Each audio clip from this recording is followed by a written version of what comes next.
兄と私が通りを歩いていると、そのインフルエンサーとカメラクルーが突然、兄の目の前にレンズを突きつけてきた。おめでとう、イケメンさん。ランダム抽選で今日のラッキー通行人に選ばれましたよ。彼女は甲高い声で宣告した。3日間、私の召使いになってくれたら$100あげる。返事を待たず、彼女はチームに合図し、兄にエプロンと手袋を無理やりつけさせ、雑巾でいっぱいのバケツを手に押し付けた。最初の任務は、お姫様の靴をきれいにすることよ。兄がこれほどまでに間抜けな姿を見せたのは初めてだった。私は笑いをこらえていたが、ふと兄のこめかみに危険なほど浮き出た血管に気づいた。あらら。ウォール街の狼が怒ってるぞ。彼女の臆病なアシスタントでさえその異変を察したらしく、私の袖を緊張した様子で引き、小声で囁いた。生放送中なんです。彼女はバンスケの令嬢ですよ、ご存知でしょ。この町一番の富豪、ヴィンセント・バンス氏の一人娘。彼女に逆らったら、ニューヨークで生きていけなくなりますよ。ちょっと待って。彼女がバンスケの令嬢？じゃあ、私たちは一体何者なの？私は父に電話した。ねえ、パパ。こっそり兄を戸籍から抹消したとか、そんなことしてない？ついに全財産を私一人に相続させる気になったの？私の兄、ルシアン・バンスは、多国籍企業の CEO で億万長者、いわゆるウォール街の狼と恐れられ、ベテラン金融マンでさえ震え上がらせる男だ。今現在、彼はピンクのゴム手袋をはめ、中に黒ずんだ雑巾が2枚浮かんだ汚いプラスチック製のバケツを手に持っていた。インフルエンサーは、正配信カメラに向けて楽しそうにクスクス笑っていた。ねえ、みんな。見て、今日のラッキー当選者だよ。配信のチャット欄は大荒れだった。信じられない。女王様最高。この人超イケメンだけど、それでもお姫様の奴隷なんだね。かっこよすぎる。でも、その姿最高に笑える。お姫様の力を見せてやれ。兄は深く息を吸った。彼に靴を磨かせようだって？路上で？お嬢さん。彼の声は低かった。私はこんな幼稚なゲームに参加するといった覚えはない。うせろ。彼はバケツを放り出した。汚れた水がインフルエンサーの真っ白なスニーカーに跳ねた。キャ。彼女は金切り声を上げ、飛びのいた。目が見えないの？私の靴代が払えると思ってるの？これ限定モデルよ。2人のボディーガードがすぐに間合いを詰め、兄を乱暴に押した。お嬢様への口の利き方に気をつけろ。この町でバンスカがどんな存在か知らないのか？彼らに逆らう者はいないんだ。兄はよろめき、目が恐ろしいほど暗くなった。私の面白がっていた気持ちは消え去った。兄が屈辱を受ける様子を見るのは楽しかったが、この女がこれ以上突っかかれば、事態はとんでもなく面倒な方向に進みそうだった。アシスタントは確実にその殺気を感じ取った。彼女は震えながら私の袖を引いた。お嬢さん、お願い謝ってください。震える声で囁いた。彼女は本当にバンスケの令嬢、バンスローの溺愛する一人娘なんです。先週、ある男性が口答えしたら、翌日にはクビになって業界全体から干されてしまいました。私は眉を上げ、目の前にいる傲慢な女をじっくり観察した。バンスケの令嬢？パパの大事な一人娘？私はすぐにスマホで彼女の配信を開いた。インフルエンサーの名前が表示されていたルナ流。私は思わず鼻で笑いそうになった。マジで？兄の口元に冷たい笑みが浮かんだ。彼はゆっくりとピンクの手袋を外し、ルナの顔に向かって投げつけた。パシッ。その音が突然の沈黙の中ではっきりと響いた。バンスケの令嬢？兄の口調はあからさまな嘲笑だった。面白い。私の父に、そんな趣味の悪い娘がいたとは覚えがないがね。ルナは手袋が顔に当たったショックで呆然と立ち尽くしていた。数秒後、彼女は耳をつんざくような金切り声を上げた。私に手をあげる気？よくもまあ私に手をあげられたわね。私が誰かわかってるの？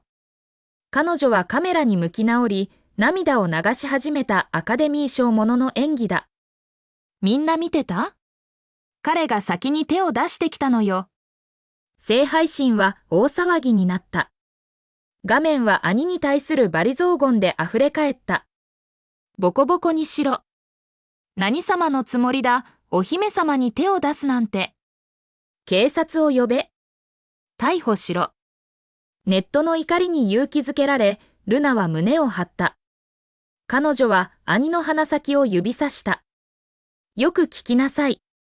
今すぐ土下座して、私の靴を舐めてきれいにして、3回頭を下げて謝罪しないことには、あなたたち2人、今日はこの通りから出ていけないわよ。彼女のボディーガードたちは拳を鳴らし、行動に移る準備をした。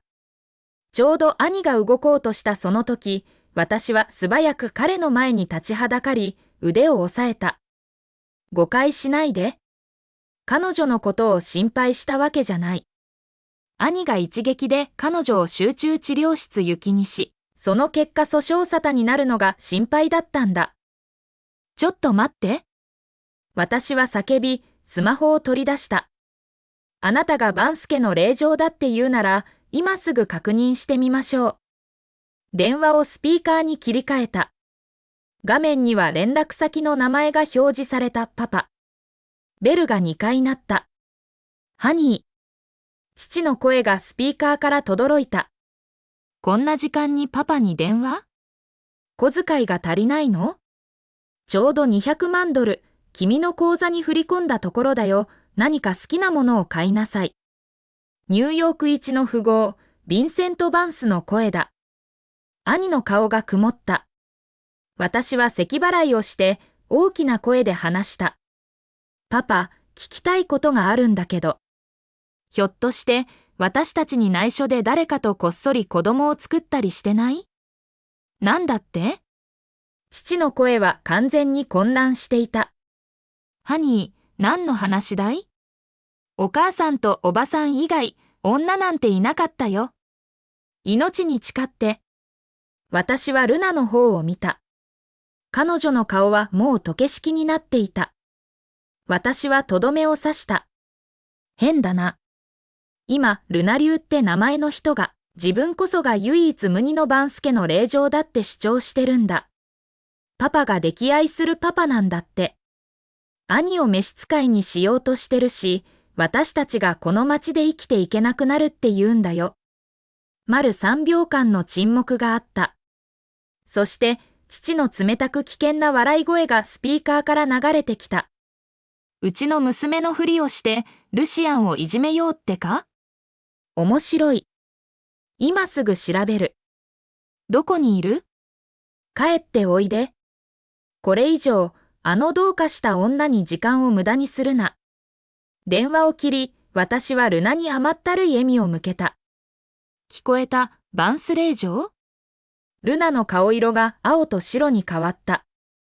一瞬、彼女の目に強硬の色が走ったが、すぐに貪欲と絶望に置き換わった。彼女は顎を突き出し、カメラに向かって嘲笑った。何言ってんの？誰だってじいさんに電話ごっこさせられるでしょ？それで私が怖がると思って？私は言葉を失った。こんなアホは安っぽいネット小説にしかいないと思ってた。どうやら違ったらしい。私の沈黙を見て、彼女はそれを恐怖と勘違いした。彼女は得意げに髪をかき上げ、兄を裸の欲望に満ちた目で舐めるように見た。ルシアンは、今は汚れたシンプルな白いシャツを着ていた。だが、あの広い肩幅、狭いウエスト、長い足、そしてあの常にクールな顔間違いなく傑作だった。ルナは実際に唾を飲み込み、その目つきが下品になった。ねえ、ハンサム彼女は手を伸ばし、兄の胸をめがけた。さっきはちょっと厳しかったわね。いい？ほら、いい子にして私の専属お付きになってよ。$100はチップみたいなものだし。私についてくれたら、スポーツカーも大邸宅も何でもあげるわよ。彼女の指がシャツのボタンまであと数センチのところまで迫った。触るな。兄は何か汚らわしいものからでも避けるかのように後じさりし、声には嫌悪感がにじみ出ていた。汚い。その一言が、ルナの最後のわずかな平静を打ち砕いた。恩知らずのクズが。彼女は腕を大きく振り回した。やっつけなさい。身の程知らずなら思い知らせてやれ。二人とも押さえつけて。私の配信が終わるまで誰もここを離れさせないわよ。二人のボディーガードが襲いかかった。やめて。小さなアシスタント、キキが突然私たちの間に飛び込み、両腕を広げ、目に涙をためて叫んだ。ルナさん、お願い。やめてください。この方たち、普通の方たちじゃないみたいです。もし本当に大変なことになったら。ビシ。ルナの手が弧を描き、キキの方を強く打った。裏切り者のクソガキ。あなたに給料払ってるのは、言うこと聞かせるためよ、私に質問するためじゃないわ。消えなさい。キキは地面に倒れ、口元に血をにじませ、頬を押さえながら、それでも私たちに逃げて。とにかく逃げてください。彼女には勝てません。と叫んだ。その一撃で、私の血は一瞬で逆流した。冗談は大好きだけど、まっとうな人がいじめられるのは大嫌いなんだ。特に目の前でね。兄の目つきが完全に変わった。最後の一片の人間らしさが消え去った。彼は落ち着いてカフスボタンを外し、シャツの袖を肘まで託し上げ、筋肉質の前腕をあらわにした。ソフィア。彼は私を一別し、恐ろしく静かな声で言った。下がっていろ。今日は誰かがとんでもなくひどい目に遭う日になる、と私は悟った。殺さないでね、お兄ちゃん。パパが処理できるよう、息だけは残しておいてよ。私は甘ったるくいい。二歩下がってすすり泣くキキを立ち上がらせた。ボディーガードたちは明らかに兄を甘く見ていた。彼らは獰猛な笑みを浮かべて襲いかかった。次の瞬間。ドスン。ドスン。二つの鈍い音。誰も彼が動くのを見ていなかった。180センチメートルを超える巨体の二人の男が、ぬいぐるみのように空中を飛び、道端のゴミ箱に激突し、うめき声を上げて起き上がれなくなった。兄は袖の存在しない誇りを払い、今は凍りついたルナの方へゆっくりと歩み寄った。彼は虫けらのように彼女を見下ろした。さっき、俺に礼儀を教えてやるって言ってたな。ルナは恐怖で後ずさりした。ヒールが引っかかり、彼女はどさりと尻餅をついた。あ、あんたこっち来るな。殺人よ。助けて。彼女はカメラに向かって叫んだ。誰か警察を呼んで。この人気が狂ってるの。性配信のチャットは大混乱に陥った。拍手喝采する者もいれば、兄を暴力沙汰の教官と呼ぶ者もいた。兄は片膝をつき、長い指でルナの顎をつかみ、無理やり上を見させた。バンスケには確かにルールがある。彼の声は氷よりも冷たかった。だが、バンスケのルールはこうだ。俺に命令する者はいない。誰もだ。妹を除いてな。それに。彼は純粋な嫌悪の表情で彼女の顔を離し、ハンカチを取り出して指を丁寧に拭うと、彼女の顔に投げつけた。バンスケのなりすましか？その命、それだけの価値があると思ってるのか？ルナは彼の視線の下で激しく震え、涙と鼻水で念入りなメイクを台無しにし、哀れな道化と化していた。しかし、彼女はインフルエンサー界の古参だ。彼女の立ち直りの速さは別物だった。最初の恐怖の後、彼女はこれが同情を買う絶好のチャンスだと気づいた。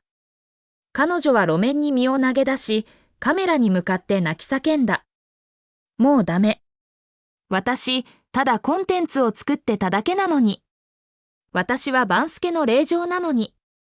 生まれてからずっとちやほやされてきたのに。こんなひどい目にあったことないわよ。この野蛮人たち、暴力が強いからって女いじめできると思って。父があなたたちをぶちのめすわ。ネット全体があなたたちを干してくれるわ。